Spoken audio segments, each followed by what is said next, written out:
এক কথায় অসাধারণ একটি মোনাজাত।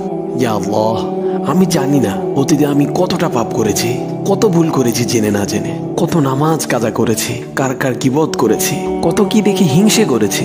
আস্তাগফিরুল্লাহ, আমায় ক্ষমা করুন রব। ইয়া আল্লাহ, আপনি আমায় এখন এমনভাবে তৈরি করুন যাতে আমি এসব থেকে মুক্তি পেতে পারি। আমায় আপনি আলোর পথ দেখান। আমার অন্তরে ইসলামের প্রতি প্রেম বাড়িয়ে দিন। আমার মনে আপনার এবং আপনার রসুলের প্রতি ভালোবাসা এনে দিন। ইসলামকে জানার ও মানার ইচ্ছে বাড়িয়ে দিন। ইয়া আল্লাহ, কোনো বিপদ আসার আগেই আপনি আমাকে তা থেকে রক্ষা করুন। আমাকে বদনজর থেকে রক্ষা করুন। আমাকে পাপ থেকে দূরে থাকার তৌফিক দান করুন। ইয়া আল্লাহ, আমার ঈমান বৃদ্ধি করে দিন। আমার মনকে নরম করে দিন। আমাকে বেশি বেশি তওবা করার তৌফিক দান করুন। আমাকে হেদায়েত দান করুন। আমিন। প্রিয় ভাই ও বোনেরা, আজ আপনাদের জন্য নিয়ে এসেছি একটি ইসলামিক প্রশ্ন। সঠিক উত্তর দাদা পেয়ে যাবেন আমার পক্ষ থেকে তার আইডিতে ফ্রি প্রমোট। প্রশ্নটি হলো, বিশুদ্ধ মত অনুযায়ী কোরআনুল কারীমের আয়াত কয়টি?